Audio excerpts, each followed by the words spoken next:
ब्रह्मांड का एक अटल नियम है, कर्म लौट कर आता ही है।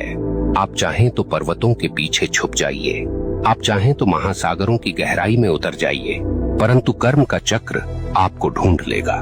क्योंकि यह संसार किसी राजा के कानून से नहीं चलता, यह चलता है ब्रह्मांड के न्याय से। और ब्रह्मांड का न्याय कैसा है?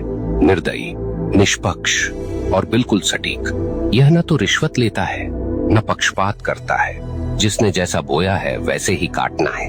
अक्सर लोग पूछते हैं, अगर कर्म इतना ही शक्तिशाली है तो क्या प्रार्थना, तपस्या या दान इसे बदल सकते हैं? सुनिए, प्रार्थना से आपका हृदय शुद्ध हो सकता है, तपस्या से आपका मन स्थिर हो सकता है, दान से आपके कर्मों में प्रकाश जुड़ सकता है, परंतु जो किया है उसका फल भुगते बिना कोई विकल्प नहीं। हाँ, आप उस फल को हल्का कर सकते हैं, उसके वार को धीमा कर सकते हैं, परंतु उससे भाग नहीं सकते। ब्रह्मांड की अदालत में तारीख टल सकती है, पर फैसला कभी रद्द नहीं होता।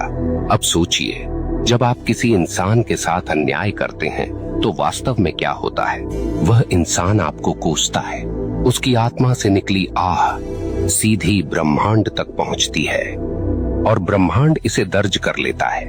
अब वह आह आपके जीवन की राहों पर कांटे बनकर बिछती है। कभी वह आपके काम बिगाड़ देती है, कभी वह आपके घर में कलह भर देती है, कभी वह आपके मन को बेचैन कर देती है। और आप सोचते हैं ये सब क्यों हो रहा है, पर आपको याद नहीं रहता कि आपने किसी और की राह काटी थी। आप भूल गए, पर ब्रह्मांड ने नहीं भुलाया। यहाँ एक बात और समझ लीजिए, कर्म केवल नकारात्मक नहीं होता। जैसे बुरा कर्म लौटता है, वैसे ही अच्छा कर्म भी लौटता है।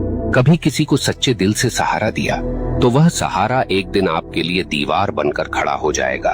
कभी किसी का दिल सच्चे भाव से खुश किया तो वह खुशी आपके जीवन में रोशनी बनकर लौटेगी। ब्रह्मांड का यह न्याय इतना गहन है कि वह एक छोटी सी मुस्कान को भी व्यर्थ नहीं जाने देता, और न ही एक छोटे से अपमान को। यहाँ मैं आपको एक कठोर सत्य बताना चाहता हूँ, आपका कर्म केवल आपकी वर्तमान जिंदगी को प्रभावित नहीं करता, यह आपके अगले जन्म तक जाता है।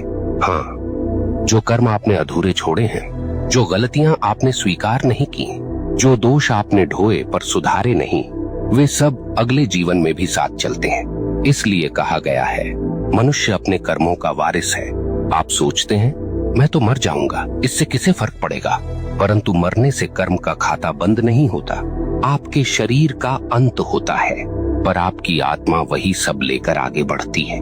ब्रह्मांड तब तक चैन नहीं लेता जब तक आपको आपके कर्मों का फल न दिला दे। अब आपसे एक प्रश्न पूछता हूँ, क्या आपने कभी देखा है कि कोई बच्चा जन्म लेते ही संघर्ष में होता है और कोई जन्म लेते ही वैभव में? क्या आपने कभी सोचा है क्यों कोई अपंग पैदा होता है और क्यों कोई जन्म से ही स्वस्थ और बलवान? क्यों कोई भूख में जन्म लेता है और क्यों कोई सोने की थाली लेकर? यह सब संयोग नहीं, यह सब कर्म का लेखा है। ब्रह्मांड किसी को बिना कारण दुख या सुख नहीं देता। अब एक और गहरी बात, कर्म केवल व्यक्तिगत नहीं, सामूहिक भी होता है। कभी आपने देखा है कि किसी पूरे समाज पर विपत्ति आती है, पूरा नगर डूब जाता है, पूरा गांव अकाल झेलता है, कभी कभी पूरे राष्ट्र पर संकट आता है। क्यों? क्योंकि उस समाज के सामूहिक कर्म का परिणाम वही होता है। अगर लोग सामूहिक रूप से अन्याय करें, सामूहिक रूप से भ्रष्टाचार करें, सामूहिक रूप से निर्दोषों को सताएं, तो उसका फल सबको भुगतना पड़ता है।